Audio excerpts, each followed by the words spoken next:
Hello, welcome to Daily News Simplified, an answer to what, why, and how of newspaper reading. Today, we are going to discuss the important issues appearing in the New Delhi edition of the Hindu newspaper dated 5th October 2019. The news to be discussed has been displayed on the screen, and time stamping for the same has been provided in the description box below. So, let's start our today's discussion. The first news appears on page number 10 as a lead article. It says, "In search of the Wuhan spirit." At the Mamallapuram summit, India must ensure that it does not provoke China, leading it to indulge in adventurism.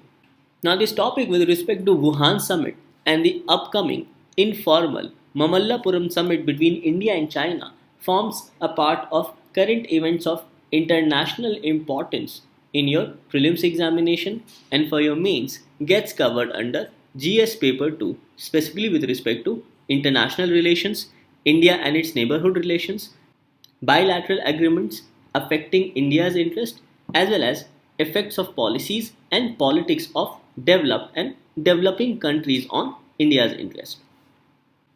So, this article highlights that amid changing geopolitical situations around India and China, leaders of both countries will again meet for the second informal summit in Mamallapuram in India. And this second informal summit will take place after the Wuhan summit, which took place in April 2018. Now, in this backdrop, this article highlights that India needs to understand the complexity around China, including its geopolitics and trade aspirations, and must take positive steps to take India China relations a step ahead from whatever was achieved at the Wuhan summit in April 2018. So, before understanding the views expressed in this article, first of all, let us go through the important highlights of Wuhan summit of 2018. Prime Minister Narendra Modi and President Xi Jinping held their first informal summit in Wuhan on April 27 to 28 in 2018, and this was done to exchange views on overreaching issues of bilateral and global importance, and also to elaborate their respective visions as well as priorities with respect to national development in the current and future international situations. So both leaders believed that simultaneous rise of India and China as two large economies and major powers with strategic and decisional autonomy has regional as well as global significance as well as implications.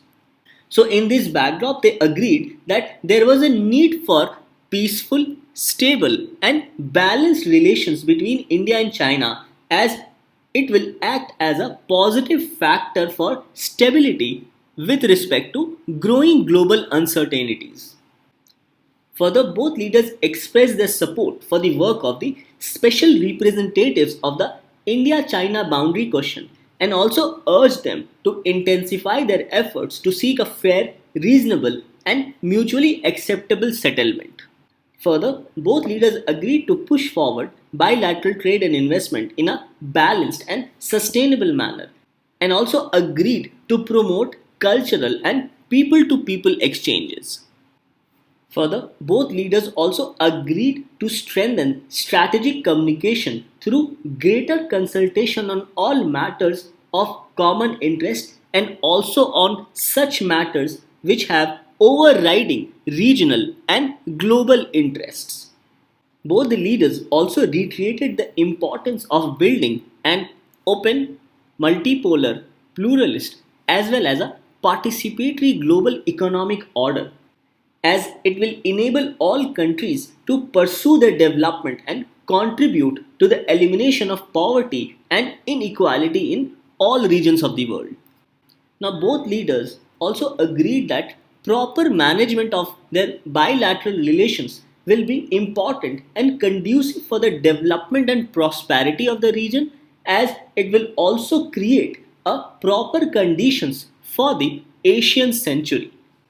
And to this end, they decided to strengthen their closer development partnership in a mutually beneficial and sustainable manner for national modernization and greater prosperity of their people.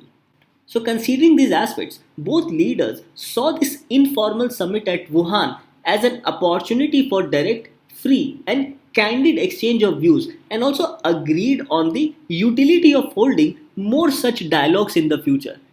So, based on this agreement, both leaders will again meet in Mamallapuram, a place which has been selected for its historical and cultural ties with China during the Pallava rule. So, after understanding the significant step achieved during the Wuhan summit, let us understand what the author in this article is trying to highlight. Now, Mamallapuram or Mahabalipuram, as it is also known, is a town on a strip of land between Bay of Bengal and the Great Salt Lake in the South Indian state of Tamil Nadu.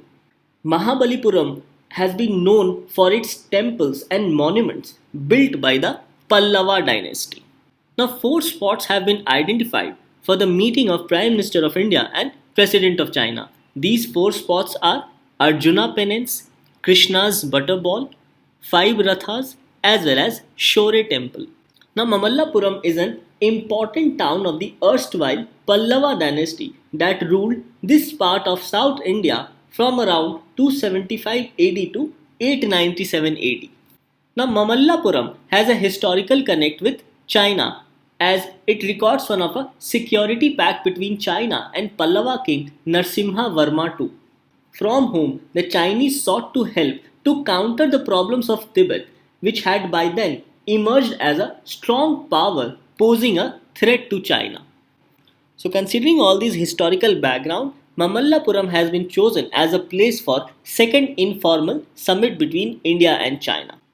Now, much has changed from April 2018 to that of present 2019. Now, in 2018, China was riding the crest of a wave of achievements, and in this wave, it thought that it need not give any concession to any country, including India. However, since 2018, China has met with few geopolitical and economic setbacks, including one on its ambitious Belt and Road Initiative. Now, India, despite its present economic challenges, seems better off as compared to 2018, and this is considering its strengthening of ties both with US as well as Russia. Now, after the Wuhan summit, both India and China made certain promising ties, and it was thought that they would go further on those ties. However, we can say that a growing China Pakistan axis has somewhat dented that tie between India and China. Now, hopes were also raised after the Wuhan summit for a joint working in Afghanistan on an economic project, and this as of now seems to be going nowhere. Rather, China, along with Pakistan, is taking every possible steps to ensure that India does not have a role to play in Afghanistan. And this was done by making Taliban an important player in Afghan politics. However, the failure of talks between US and Taliban has not proved beneficial both for China as well as Pakistan. And in this aspect, India has also taken a sigh of relief because India always considered Taliban as a non-state actor. So this failure of talks between US and Taliban has again made civilian government of Afghanistan an important player in that region, and India has a very good connection with the civilian government of Afghanistan. So given this backdrop, the China-Pakistan axis has been cementing over years. And especially after the Wuhan summit of April 2018, many things have changed.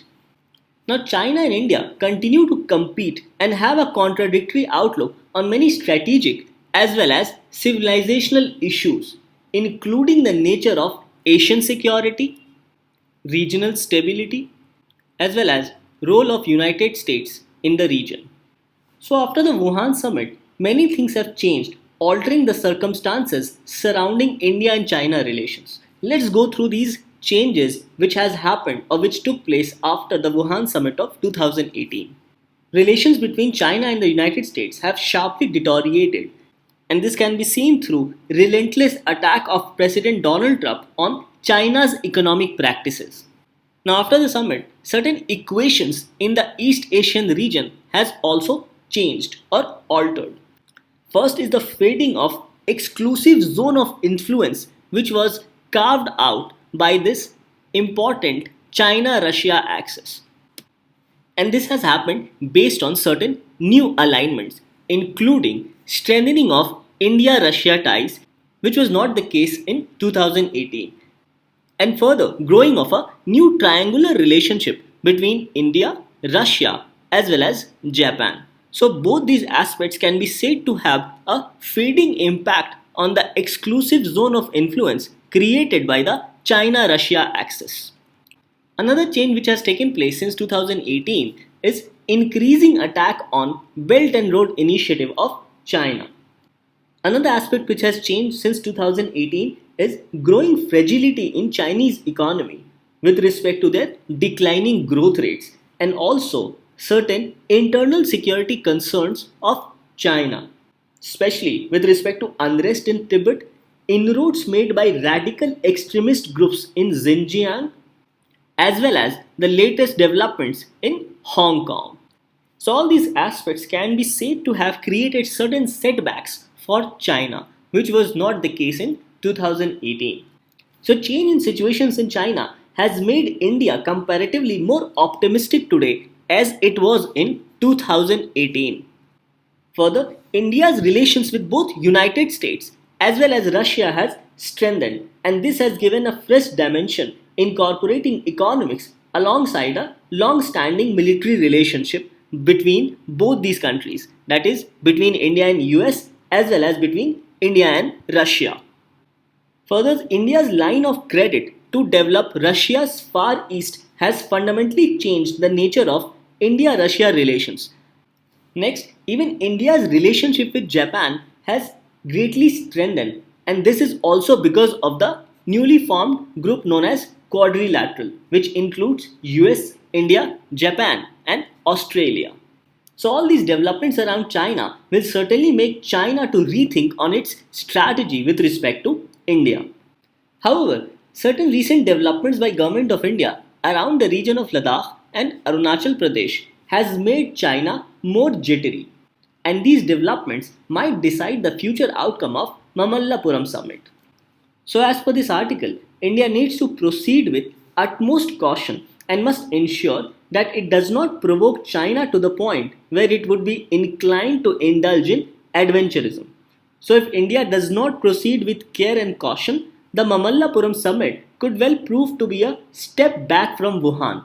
So, with proper preparations and handling, the forthcoming meet can provide India's leaders with a realistic estimate as to where India and China relations are headed for the future. So, this article on India and China becomes important primarily from our mains perspective. Now, these questions have been asked by UPSC in the mains examination of GS paper 2. In the year 2013, the question was, what do you understand by the string of pearls theory? How does it impact India? Briefly outline the steps taken by India to counter this.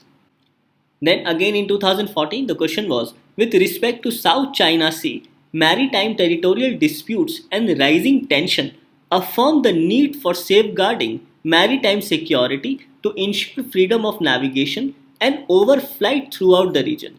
In this context, discuss the bilateral issues between India and China. And now in 2019, UPSC has asked that the long sustained image of India as a leader of the oppressed and marginalized nations has disappeared on the account of its newfound role in the emerging global order. Elaborate. Now, with respect to Mamallapuram, a question was asked in the prelims of 2014. The question was, with reference to the Indian history of art and culture, consider the following pairs: famous work of sculpture as well as the site. The options were, first, a grand image of Buddha's Mahaparinirvan with numerous celestial musicians above and the sorrowful figures of his followers below. And the site was Ajanta.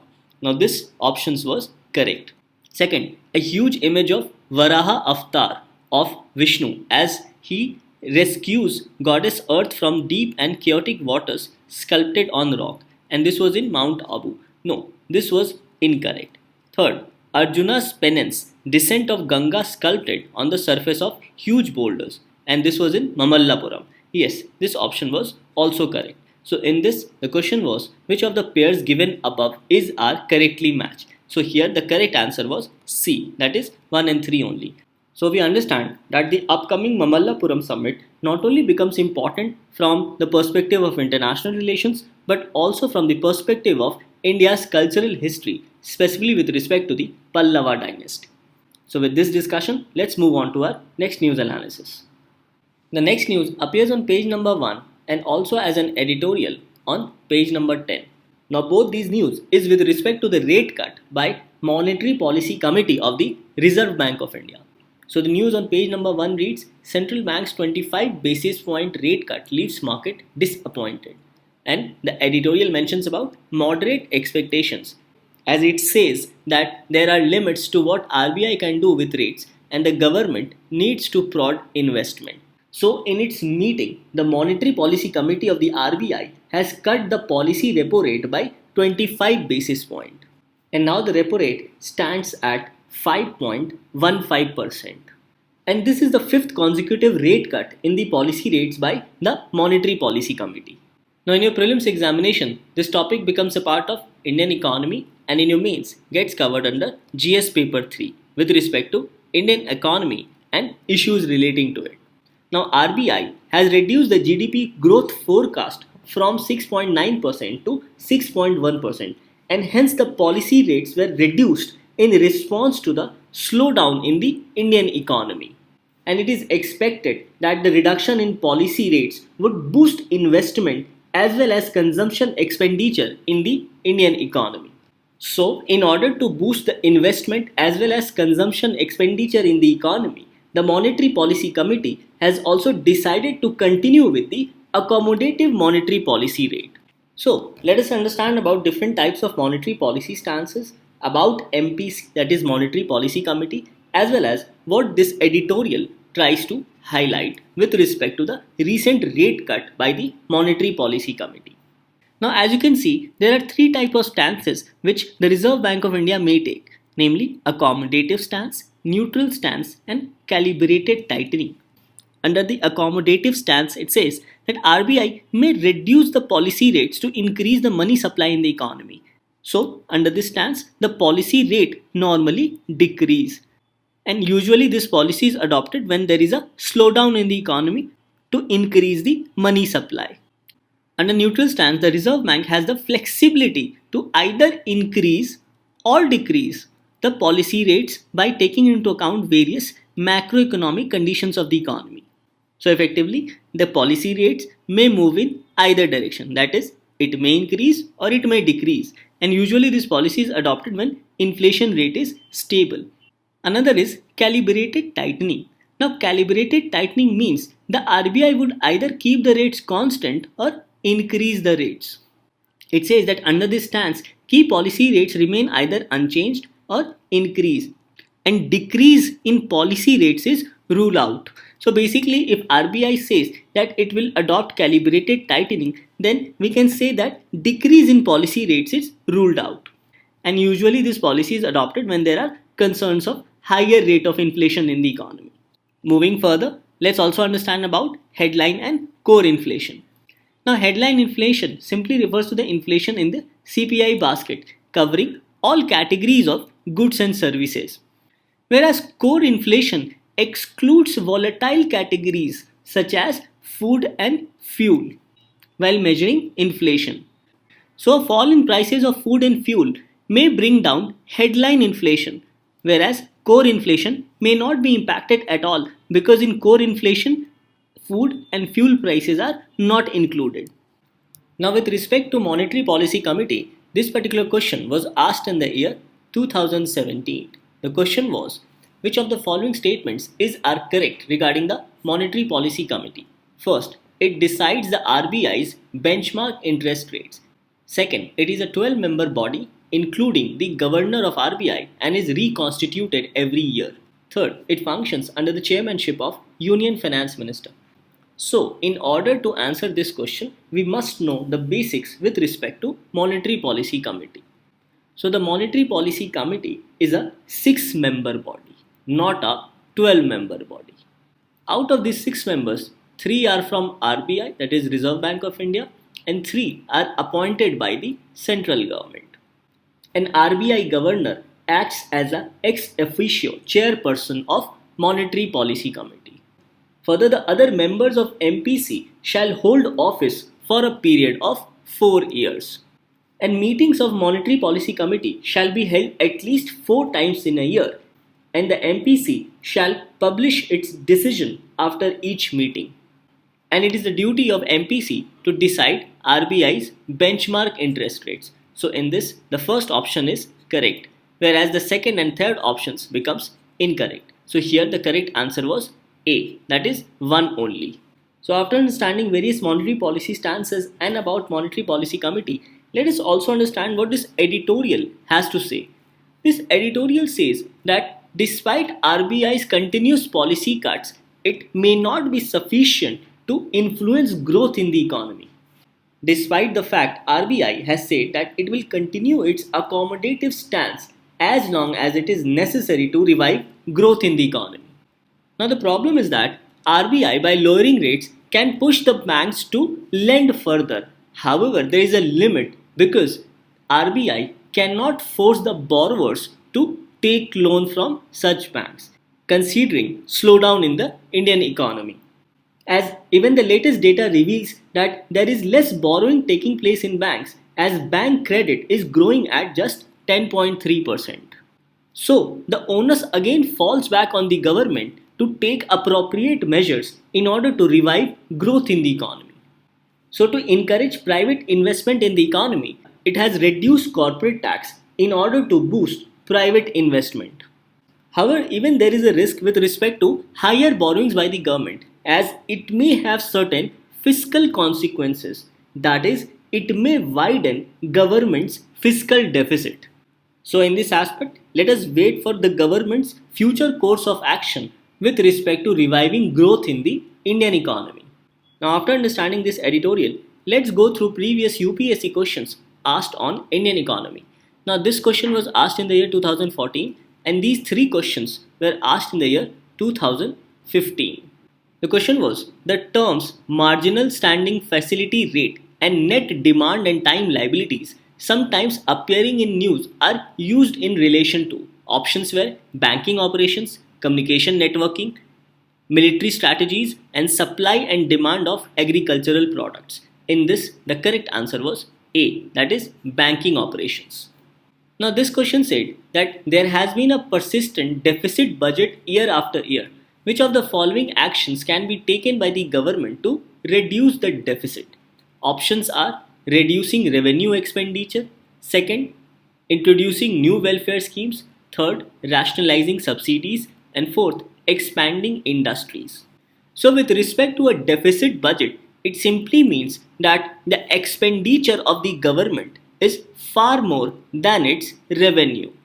So, in order to curb its expenditure, it must reduce revenue expenditure and also rationalize its various subsidies. Whereas, it should not go after introducing new welfare schemes and it should not go after expanding industries as it will effectively increase the government's expenditure part and also will help in increasing the budget deficit. So, in this, the correct answer was A, that is 1 and 3 only. Moving on to this question, it says, with reference to inflation in India, which of the following statements is correct?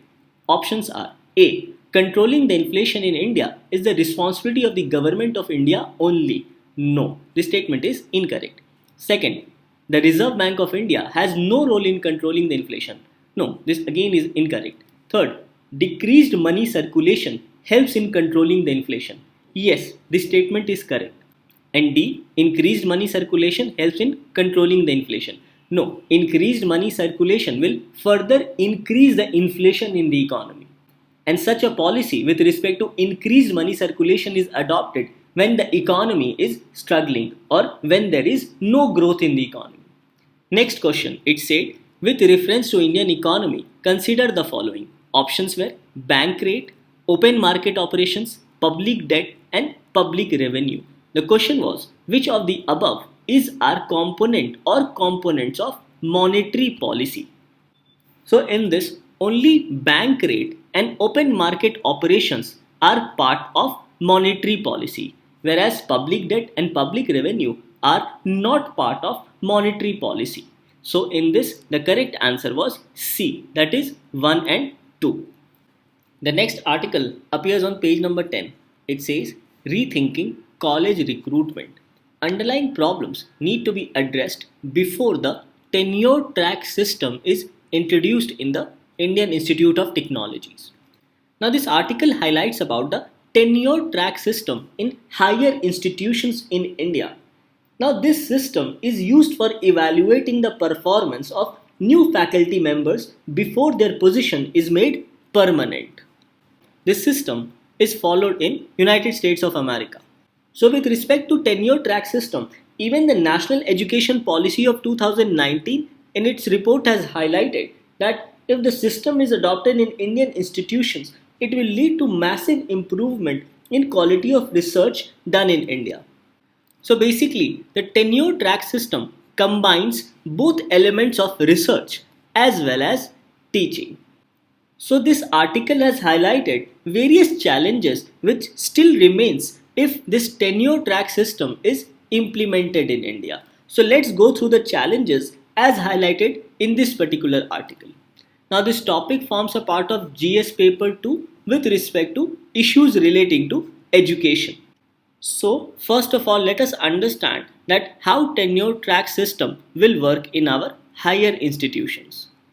So it says that under the system, an assistant professor may be hired even without the mandatory post PhD experience requirement. And in that case, their performance will be reviewed internally after 3 years. So in case a person does not have a post PhD experience, even then he can be hired.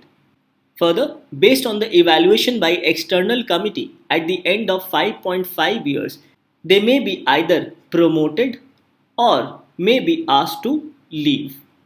And this assessment will be done by an external committee. Now, if the external committee so believes, then they can also grant an extension of 2 years to the candidate before assessing again. So, the system also provides for an extension of 2 years. So this is basically the concept behind tenure track system which is to be implemented in Indian Institute of Technology in India.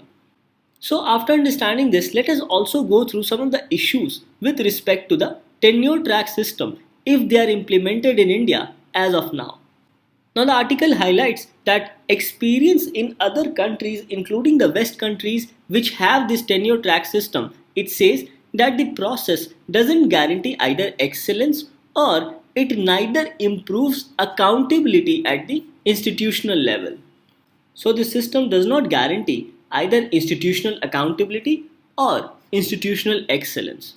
Now this article says that this system may also prove counterproductive if the young faculties are forced to prove their credentials without monitoring the senior faculties, as this may create power asymmetry between the young recruits as well as between the old guards.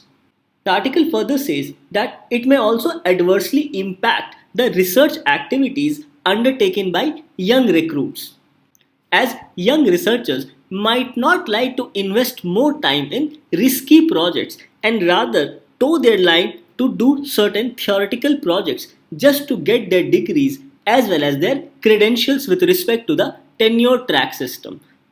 So rather than improving the quality of research, these young researchers might not like to go into uncharted territory or in areas which require cutting edge research. So the temptation will be to settle for safer or short term, sure shot solvable research problems to just extend their PhD or postdoctoral research, and this will effectively result in failure of the tenure track system.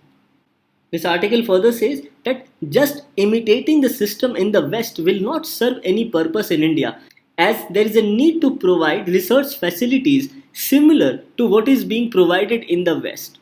And considering the fact that most institutions do not have quality research, then these young researchers will necessarily have to turn to funding agencies or private institutions for grants or for research grants. This will further result in dispersal of fund because competition for such grant from private institutions will also increase. Now this article highlights another area of concern with respect to the upper age limit of 35 years in India for the post of assistant professor, whereas there is no such limitation in United States. So considering the new system, the government must think of either increasing this age limit or completely removing the concept of upper age limit for the post of assistant professor. Now, this is because for those assistant professors who are in their early 30s, if they fail to secure the tenure at the end of 5.5 years, then they might not get another chance at any other university, and this might prove disastrous for their whole career. So, considering this important aspect of evaluation by an external committee, such age gap must be reduced so that it might give the researchers proper time to make their projects. Next, it says that this period of 5.5 years is particularly disadvantageous to women researchers. So, these are the various challenges which have been highlighted in this particular article. So, this article effectively highlights that prior to introduce the tenure track system in India, there is a need to address the underlying problems in higher institutions and universities in India. There is also a need to solve problems faced by the young researchers, especially with respect to the infrastructural issues in various institutions and universities. Further, the government must improve the concept of providing grants to universities and especially to institutes of excellence. The next news appears on page number 15. The news says income threshold to avail microfinance increased. Lending limit per borrower also raised from rupees 1 lakh to rupees 1.2 lakh. So RBI has recently increased the income limit criteria for the borrowers of microfinance institutions so as to improve the credit creation in the Indian economy. So this step has been taken by RBI to improve the credit creation in the Indian economy. Now RBI has increased the household income limit for borrowers with respect to borrowing from microfinancial institutions, and this has been done with respect to rural areas and with respect to urban and semi-urban areas. So for rural areas, it has now been increased to rupees 1.25 lakhs, and for semi-urban areas, it has been increased to rupees 2 lakhs. This household income limit for borrowers earlier was rupees 1 lakh for rural area and rupees 1.6 lakhs for urban or semi-urban areas. So this step will allow more people to borrow from microfinancial institutions. Further, lending limit per eligible borrower has been raised from earlier of rupees 1 lakh to rupees 1.25 lakhs. So, these measures are expected to boost microfinancial lending to the bottom of the economic pyramid. Now, this topic of microfinance becomes a part of Indian economy in your prelims examination. So, on this note, let us also understand certain basic facts with respect to microfinancial institutions. It says that microfinance basically refers to an array of financial services such as banking, insurance, etc. And this finance is basically for such people having low income, or it is for those people who do not have access to formal banking services in the country. So microfinancial institution serves mainly the low income group or to those who do not have access to formal banking system. And these microfinancial institutions are regulated by the Reserve Bank of India. So this again becomes another important aspect from your prelims perspective. So it says that as per RBI's guidelines, MFI is defined as a non-deposit taking, non-banking financial company which fulfills the following conditions. So for an institution to be categorized as microfinance, it must fulfill these two criteria as provided by the Reserve Bank of India. First, it talks about a minimum net owned fund. It says that the minimum net owned funds of rupees 5 crore. So these MFIs must have a minimum net owned funds of rupees 5 crore. And this limit has been reduced to rupees 2 crore for such microfinancial institutions which are registered in the northeastern region of India. So for MFIs registered in northeastern region of the country, their minimum net owned fund is rupees 2 crores, whereas for the rest of the MFIs in India it is rupees 5 crore. Another aspect is that not less than 85% of their loans must be in the nature of qualifying assets. Now this again becomes another important point with respect to microfinancial institution. So in this backdrop, let us understand about qualifying assets. So it says that qualifying asset shall mean a loan which satisfies the following criteria. So basically, qualifying asset is a loan, and a loan which satisfies certain criteria as prescribed. The first criteria is with respect to the household annual income, and as per the earlier household annual income, it was rupees 1 lakh for the rural areas and rupees 1.6 lakhs for the urban or semi-urban areas. Next is that loan amount does not exceed rupees 1 lakh per borrower. As we see that this has been now increased to rupees 1.25 lakhs. Another aspect is that loan is extended without any collateral or without any security. So this becomes another important aspect. It further highlights that the aggregate amount of loans given for income generation should be at least 50% of the total loans given by MFIs. So basically, at least 50% of the loans must be given for the income generation of various households, either in the rural area or in the urban or semi-urban area.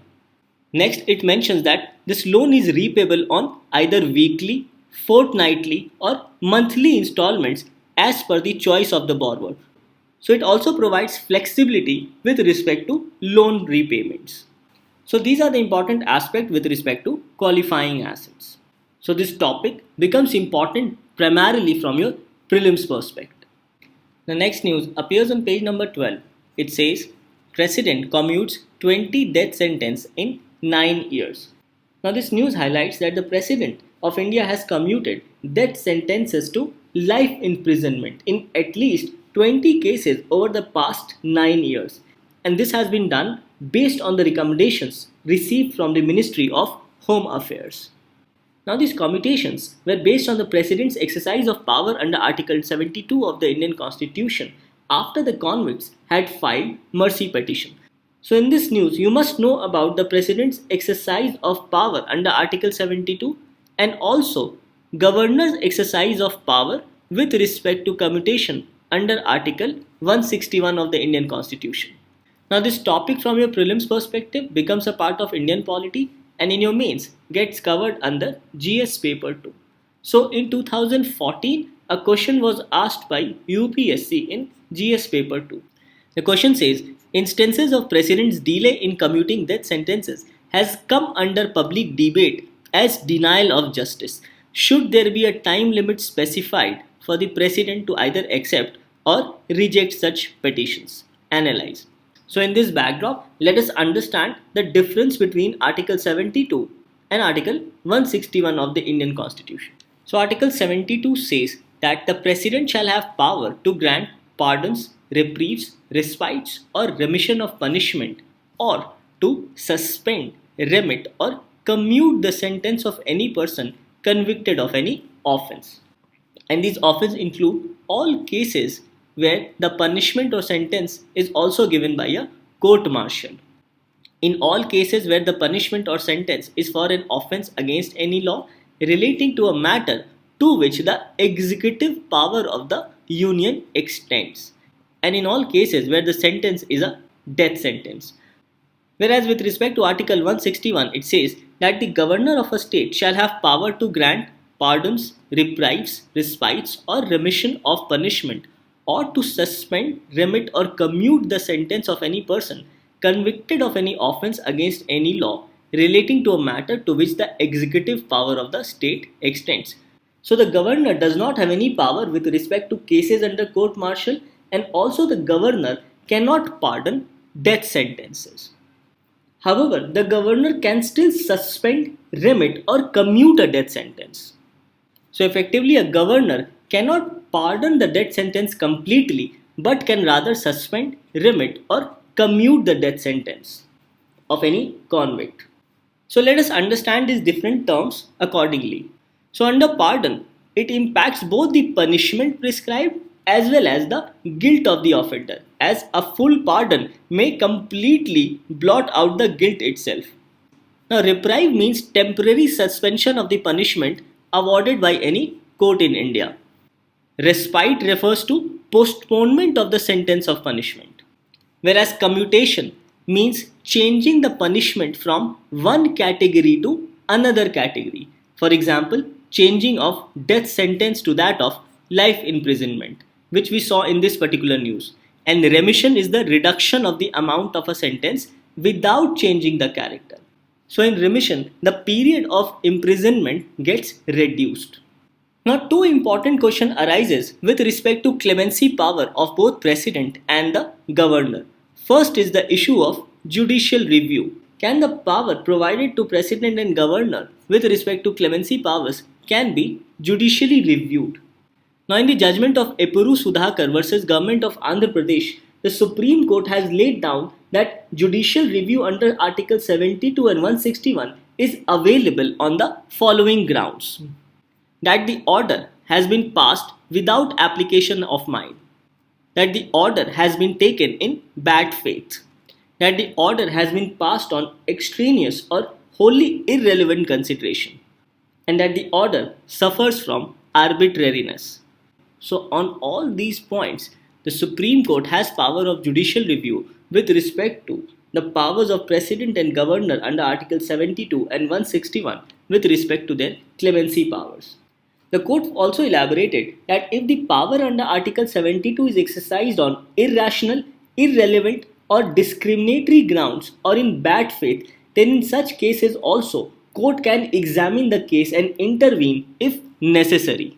So these are some of the important aspects with respect to judicial review available on clemency powers.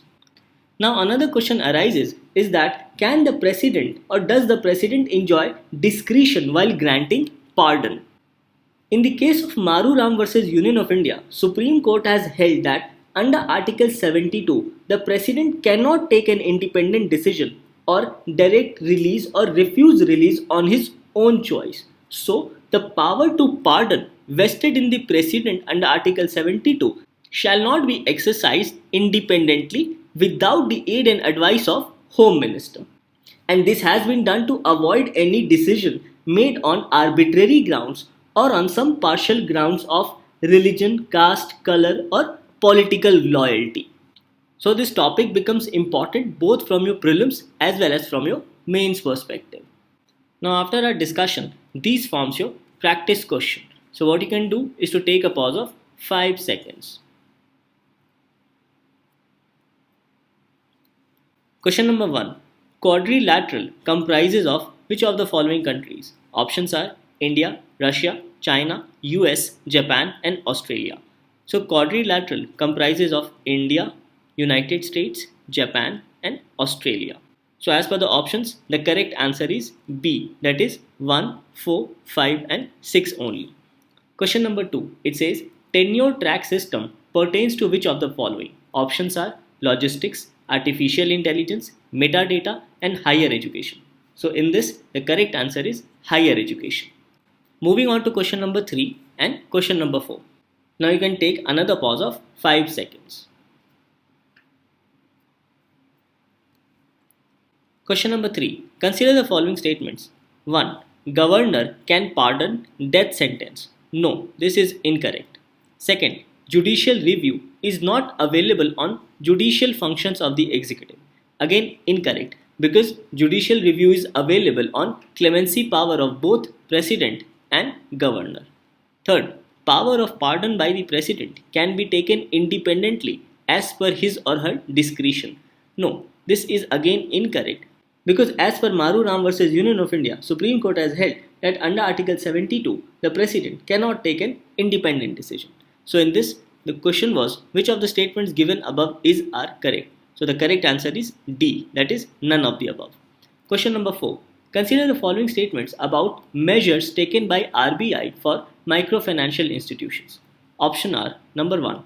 The household income limit for borrowers of NBFC MFIs have been increased only for rural areas. No, this statement is incorrect as it has been increased both for rural areas as well as for urban and semi-urban areas. Second, the lending limit per eligible borrowers has been raised. Yes, this is correct.